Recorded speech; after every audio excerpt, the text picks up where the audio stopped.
بسم اللہ الرحمن الرحیم۔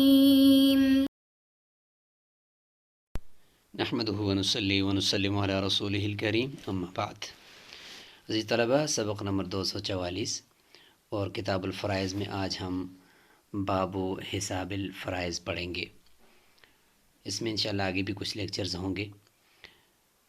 اس میں ہم پڑھتے ہیں کہ جو ابھی تک ہم پڑھتے آ رہے ہیں کہ اس وارث کو یہ ملے گا، اس وارث کو یہ ملے گا، اس وارث کو یہ ملے گا، لیکن اب ہمارے سامنے مثال کے طور پر اگر میت کا مال پڑا ہوا ہے، جائیداد پڑی ہوئی ہے، ہمارے سامنے اس کا بینک بیلنس پڑا ہوا ہے، تو اس کو تقسیم کیسے کریں؟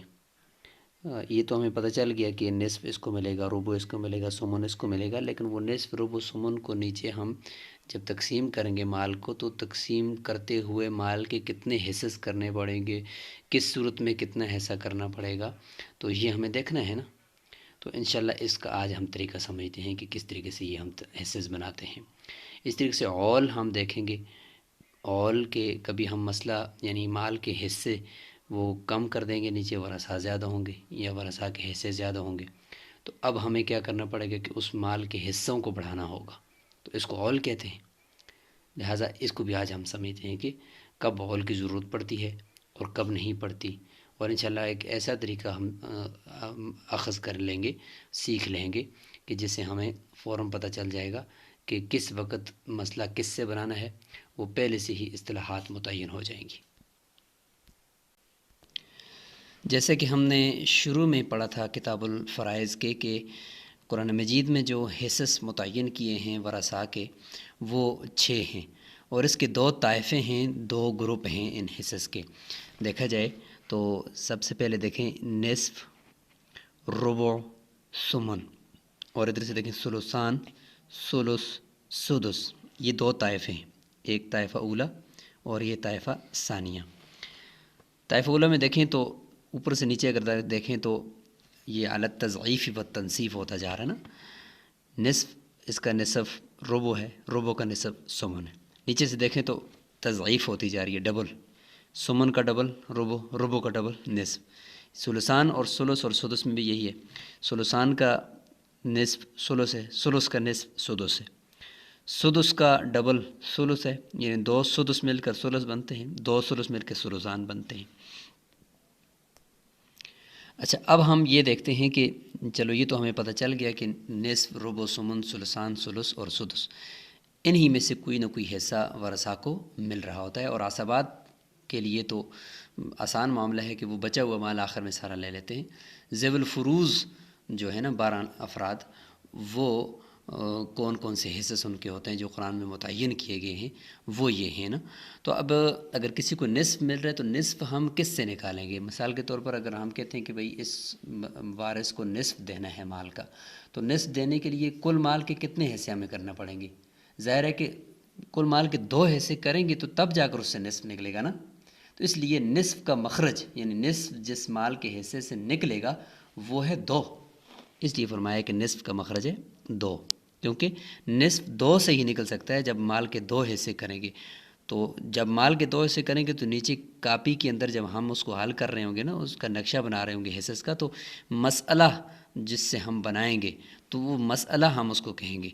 خارج میں تو وہ مال کے حصے ہوں گے، اور مسئلے کے یعنی جب ہم اس مسئلے کو حل کر رہے ہوں گے تو اس میں ہم اس کا نام رکھیں گے کہ مسئلہ اتنے سے بنائیں گے۔ تو جتنے سے ہم مسئلہ بنائیں گے نا، اتنا نیچے مال کے گوئے کہ آپ حصے فرض کر لیں گے، ٹھیک ہے۔ تو 2 حصے کرتے ہیں مسئلہ، یعنی 2 سے بناتے ہیں تو اس سے پھر نصف نکلتا ہے، لہذا نصف کا مخرج ہوا 2۔ ربع، کسی کو ربع مل رہا ہے، چوتھائی مل رہا ہے، تو مال کے کتنے حصے کرنے پڑیں گے؟ ظاہر ہے 4 حصے کریں گے تو تب ربع نکلے گا نا، تو ربع کا مخرج ہوا 4۔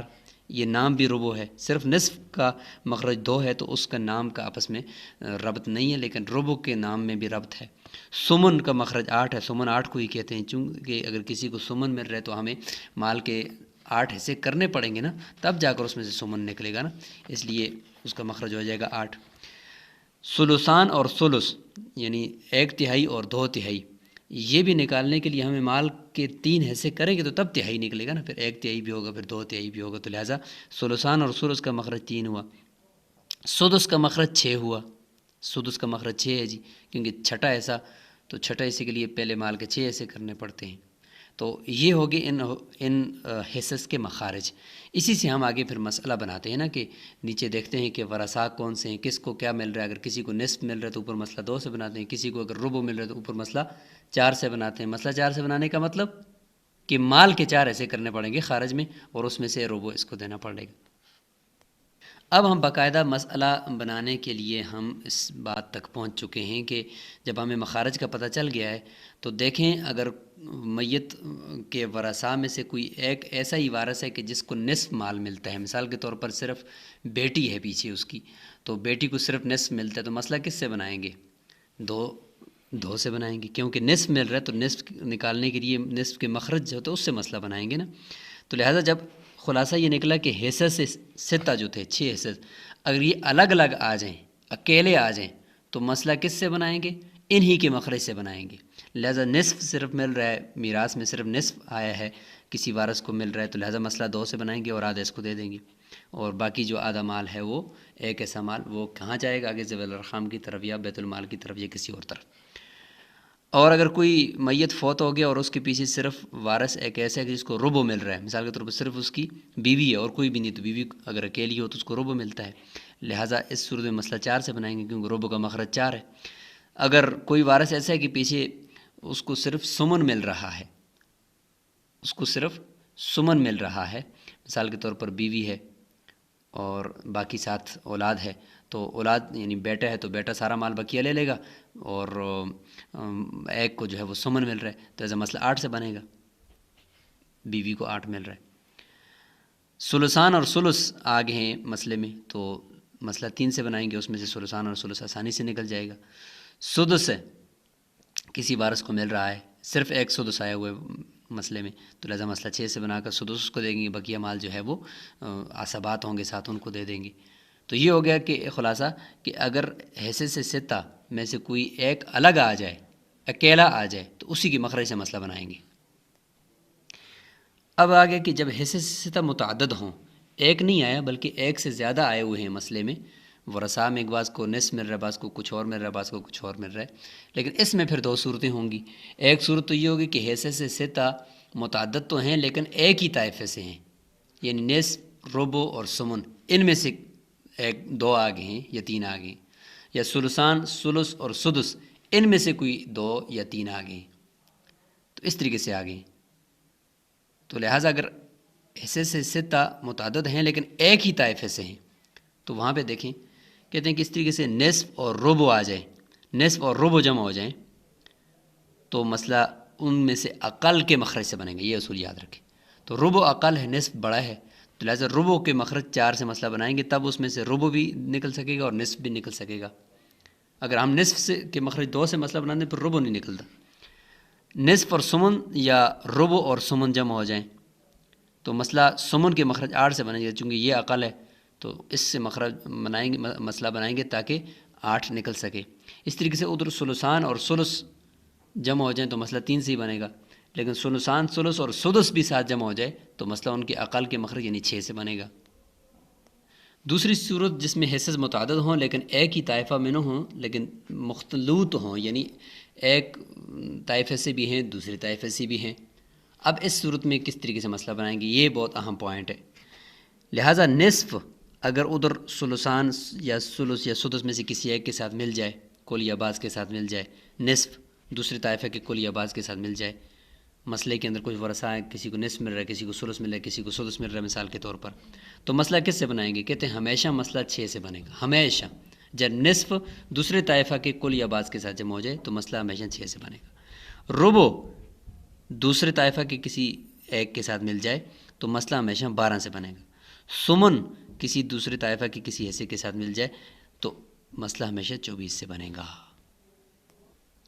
اب ایک ہی صورت یہ بھی رہے گی کہ کبھی ایسا بھی ہوگا نا کہ ایک طائفہ کے متعدد یعنی ایک سے زیادہ حصے دوسرے طائفہ کی متعدد کے ساتھ جمع ہو جائیں گے، مثلا پہلے طائفہ کا نصف اور ربع دوسرے طائفہ کے کسی کے ساتھ جمع ہو جائے، یا پہلے طائفہ کا نصف اور سمن یا ربع اور سمن دوسرے طائفہ کے کل یا بعض کے ساتھ جمع ہو جائے، تو اس طریقے سے بھی تو ہو سکتا ہے نا، متعدد پہلے تو تھا ایک ایک، اب تھا متعدد اگر جمع ہو جائیں تو اس میں پھر یہ صورت ہوگی کہ اگر نصف اور ربع دوسری طائفہ کے کل یا بعض کے ساتھ جمع ہو جائیں تو مسئلہ 12 سے بنے گا۔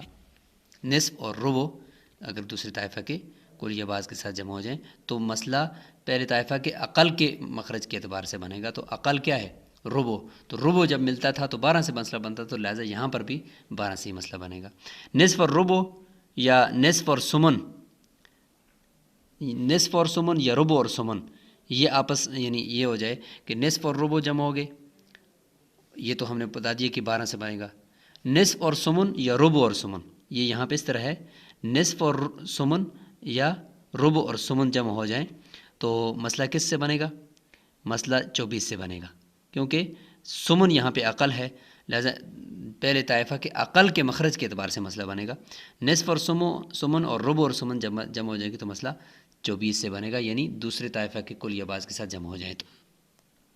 اچھا، اب تذکرہ کرتے ہیں اول کا، کہ کبھی ہم مسئلہ بنائیں گے تو مسئلہ کم ہوگا، نیچے سہام زیادہ ہوں گے، حصص زیادہ ہوں گے، ورثہ کو زیادہ مل رہا ہے۔ مسئلہ ہم نے مثال کے طور پر 6 سے بنایا، لیکن نیچے جو حصے تقسیم کیے وہ 7 ہیں، 8 ہیں، 9 ہیں۔ مسئلہ 12 سے بنایا، لیکن نیچے جو حصے ہیں وہ 13 ہیں، 15 ہیں۔ تو اس کے لیے بھی ایک یعنی استقراء سے اور تجربے سے یہ بات ثابت ہوئی ہے اہل علم کے نزدیک کہ جب مسئلہ بن رہا ہو 2 سے یا 3 سے یا 4 سے یا 8 سے، جب ان سے مسئلہ بنے نا تو کبھی ان کا اول نہیں آتا۔ یہ جب بھی آپ مسئلہ بنائیں گے 2 سے 3 سے 4 سے یا 8 سے، تو یہ پورا ورثہ کے اوپر تقسیم ہوگا، کبھی بھی ایسا نہیں ہوگا۔ یہ استقراء سے یعنی تجربے سے یہ بات ثابت ہے۔ باقی رہ گیا آگے مسئلہ جس سے بناتے ہیں، وہ ہے جی 6 سے بناتے ہیں مسئلہ، کبھی 12 سے بناتے ہیں اور کبھی 24 سے۔ یہ جو 6، 12، 24 ہے نا، علی تضعیف و تنصیف، ان سے جب آپ مسئلہ بنائیں گے تو کبھی اول کی ضرورت پڑ سکتی ہے کہ آپ مسئلہ 6 سے بنائیں اور نیچے حصے سے 7 ہوں، مسئلہ 12 سے بنائیں نیچے حصے 13 ہوں، 15 ہوں، 17 ہوں۔ تو ان کے اندر پھر کیا کرنا پڑے گا؟ آپ نے اول کرنا پڑے گا۔ اول کا مطلب ہے کہ نیچے حصے تو اپنی جگہ پہ چھوڑیں گے، اوپر مسئلے کو حصوں کی بقدر اس مسئلے کو بڑھا دیں گے، مسئلے کو بڑھا دیں گے۔ اول سے، اول کا معنی یہ ہوتا ہے کہ اضافہ کرنا یا پلٹنا، اس کو ہم اول کہیں گے۔ تو لہٰذا یہاں پہ بھی گوئے کہ ایک اضافہ کیا جاتا ہے۔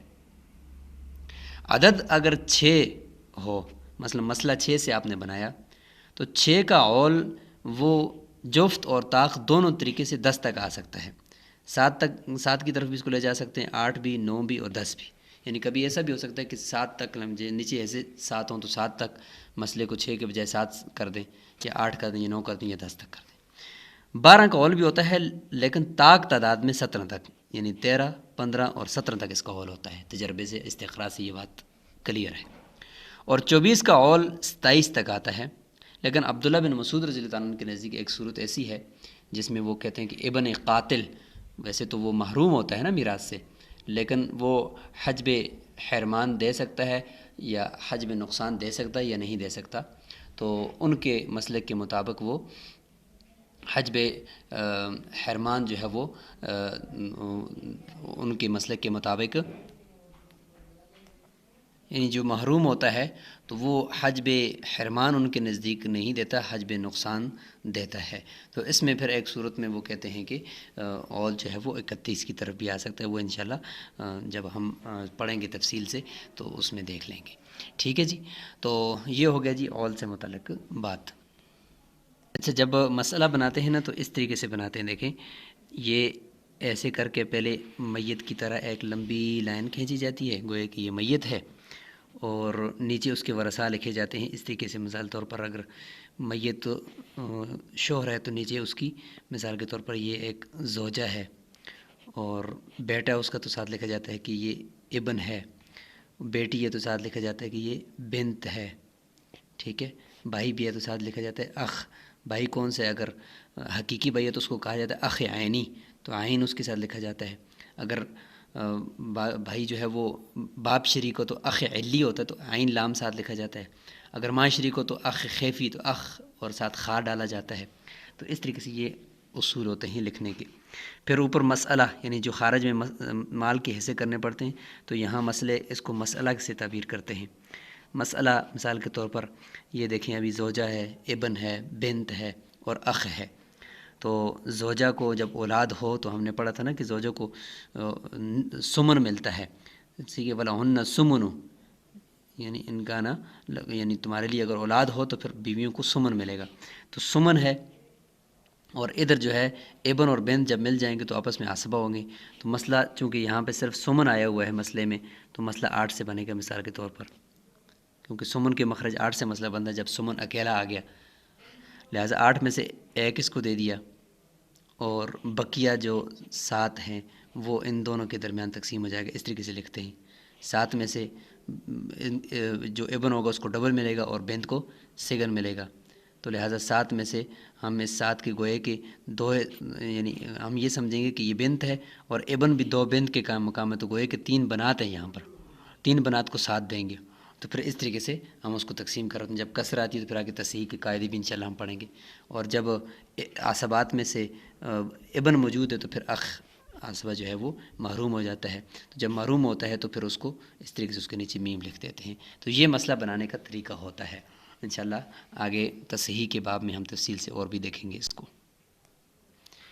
باب حساب الفرائض، میراث کے حساب کا باب ہے. اب یہاں پہ صرف ترجمہ ہی رہ گیا، ہم صرف ترجمہ کریں گے، باقی انشاءاللہ ساری چیزیں آپ سمجھ چکے ہیں. اذا كان في المسألة نصف ونصف، اگر مسئلے کے اندر نصف اور نصف ہے، یعنی ایسے وارث ہیں کہ ان کو ایک کو بھی نصف مل رہا ہے دوسرے کو بھی نصف مل رہا ہے. مثال کے طور پر ایک عورت فوت ہوگی، پیچھے اس کا شوہر ہے تو شوہر کو بھی نصف ملتا ہے، اور ساتھ اس کی بہن ہے، تو اگر بیٹی نہ ہو تو بہن کو بھی نصف ملتا ہے. تو نصف اور نصف جمع ہو گئے. او نصف و ما بقیہ، یا نصف ہے اور ساتھ ما بقیہ ہے. ما بقیہ یعنی عصبات کا جو بقیہ بچا ہوا حصہ ہے. شوہر ہے اور کوئی بھی نہیں ہے تو شوہر کو نصف مل جائے گا، باقی سارا ما بقیہ کوئی ورثہ ہیں ان کو مل جائے گا جو عصبات ہیں. اس طرح کا اگر مسئلہ ہے تو فاصلها من اثنین، تو لہٰذا اس مسئلے کی اصل 2 سے بنے گی، یعنی نصف کے مخرج 2 سے، چونکہ نصف اکیلا آ گیا یہاں پہ تو لہٰذا نصف کے مخرج 2 سے مسئلہ بنے گا. وَإِنْ كَانَ فِيهَا ثُلُثٌ وَمَا بَقِيَ، اگر مسئلے کے اندر ثلث ہے اور ما بقیہ عصبات کا ہے. او ثلثان وما بقیہ، یا ثلثان یعنی ثلثان جمع ہو گئے اور ساتھ ما بقیہ مال جو ہے وہ عصبات کا ہے. فاصلها من ثلاثۃ، تو اس کی جو اصل ہے وہ ثلاثہ سے بنے گی، یعنی 3 سے بنے گی. وَإِنْ كَانَ فِيهَا رُبْعٌ وَمَا بَقِيَ، اگر مسئلے کے اندر ربع اور ما بقیہ ہے. او ربع ونصف، یا ربع اور نصف جمع ہو گئے ہیں. تو جب ہم نے کہا نا ایک ہی طائفہ کے متعدد جمع ہو جائیں تو ان کے اقل کے مخرج سے مسئلہ بنے گا. تو لہٰذا اقل ربع ہے تو فاصلها من اربعۃ، مسئلہ ربع سے بنے گا. وَإِنْ كَانَ فِيهَا ثُمُنٌ وَمَا بَقِيَ، اگر مسئلے کے اندر ایسا ہے کہ سمن اور ما بقیہ ہے، یعنی سمن صرف اکیلا ہے اور ما بقیہ مال عصبات کا ہے. او سمن و نصف، یا سمن اور نصف جمع ہو گئے ہیں، یعنی ایک ہی طائفہ کے ہیں لیکن متعدد ہیں، ان میں سے عقل کے مخرج سے مسئلہ بنے گا. لہذا فاصلها من ثمانیہ، مسئلہ 8 سے بنے گا. وَإِنْ كَانَ فِيهَا نِصْفٌ وَثُلُثٌ، لہٰذا اگر اس طریقے سے ہو گیا کہ ایک طائفہ کا دوسرے طائفہ کے ساتھ جمع ہو گیا، یعنی نصف ثلث کے ساتھ جمع ہو گیا. او نصف وسدس، نصف اور سدس جمع ہو گئے ہیں. تو لہٰذا اس میں ہم نے کہا تھا کہ نصف جب دوسری طائفہ کے کل یا بعض کے ساتھ جمع ہو جائے تو مسئلہ 6 سے بنتا ہے. فاصلها من ستۃ، لہٰذا مسئلہ 6 سے بنے گا. اور 6 کا ہم نے کہا کہ اول بھی ہو سکتا ہے. پہلے جو ہم نے ذکر کیا کہ 2 اور 3 اور 4 اور 8، یہ ہم نے جب کہا نا تو اس میں اول کا ذکر ہم نے نہیں کیا کیونکہ اس میں اول نہیں ہوتا. جبکہ اب 6 کے ساتھ انہوں نے اول کا ذکر بھی کر دیا کہ کبھی ایسا بھی ہو سکتا ہے کہ نیچے ایسے زیادہ ہوں اوپر مسئلہ کم ہو تو اول کر جائیں گے. ہم 6 سے 7 کی طرف بھی کر سکتے ہیں، جفت اور طاق دونوں. 8 کی طرف بھی، 9 کی طرف بھی، 10 کی طرف، 10 تک ہوتا ہے، 10 سے زیادہ نہیں ہوتا. وَتَعُولُ إِلَىٰ سَبْعَةٍ، لہٰذا 7 کی طرف بھی اول کرے گا، کبھی ایسا بھی ہو سکتا ہے. اور وَثَمَانِيَةٍ وَتِسْعَةٍ وَعَشَرَةٍ، 8، 9 اور 10 تک ہو سکتا ہے. وَإِنْ كَانَ مَعَ الرُّبُعِ ثُلُثٌ أَوْ سُدُسٌ، اگر ایسا ہو کہ ربع کے ساتھ ساتھ ثلث بھی ہے یا سدس ہے، یعنی ربع جو ہے وہ ثلث یا سدس کے ساتھ جمع ہو گیا ہے. تو ربع جب ثلث اور سدس کے ساتھ جمع ہو گیا یعنی دوسرے طائفہ کے کل یا بعض کے ساتھ تو مسئلہ 12 سے بنے گا. فاصلها من 12 وتعول الى 13 و15 و 17. اس کا اول بھی ہوتا ہے لیکن تا کا عدد میں صرف 3، 13، 15 یا 17.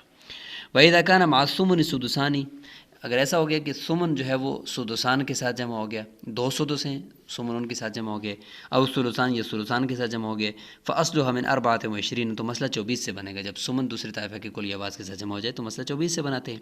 وتعول الى 27 اور پھر عول بھی اس کا ہوتا ہے 27 کی طرف، اور حضرت عبداللہ بن مسعود رضی اللہ عنہ کے نزدیک 31 تک بھی عول ہو سکتا ہے. تو یہاں تک یہ بات مکمل ہو گئی ہے کہ مسئلہ کس طریقے سے بنائیں گے اور مسئلہ بنانے کا طریقہ کیا ہے، اور اس کو ہم نے الحمدللہ اچھی طریقے سے سمجھ لیا ہے. اگلے لیکچر کے اندر اور اگلے سبق کے اندر انشاءاللہ ہم جانیں گے کہ ورثاء کو جو حصہ ملا، ورثاء کی تعداد اگر زیادہ ہے، مثلا 5 بھائی ہیں، 4 بہنیں ہیں، یا 2 بیٹیاں ہیں، یا 4 بیٹے ہیں، اور نیچے جو ان کو حصہ مل رہا ہے مثال کے طور پر وہ 3 ہے، تو یاد رکھیں کہ شریعت میں میراث کے اصولوں میں حصے کے اندر کسر یہ درست نہیں ہے. ایسا اگر ہونا چاہیے تو پورے کا پورا. اب تو ویسے بھی کیلکولیٹر کے اندر کسر نکل سکتی ہے، لیکن اس زمانے میں کیلکولیٹر نہیں تھے تو کسر نہیں کرتے تھے، اگر حصہ ہو تو پورا ہو. اس لیے انہوں نے تصحیح کا باب نکال دیا کہ اگر مسئلے میں کسر آ رہی ہو کہ کسی وارث کا حصہ ٹوٹ رہا ہو، درمیان میں کٹ رہا ہو، پورا حصہ اس کو نہ مل رہا ہو، تو وہاں پہ اس کے حصے کو پورا کرنے کے لیے مال کے اندر جو ہے وہ کیا کیا جاتا ہے، کچھ پروسیس کیا جاتا ہے، اور وہ پروسیس کر کے حصص کو بڑھایا جاتا ہے. انشاءاللہ اس کو ہم سیکھیں گے. السلام علیکم ورحمۃ اللہ وبرکاتہ.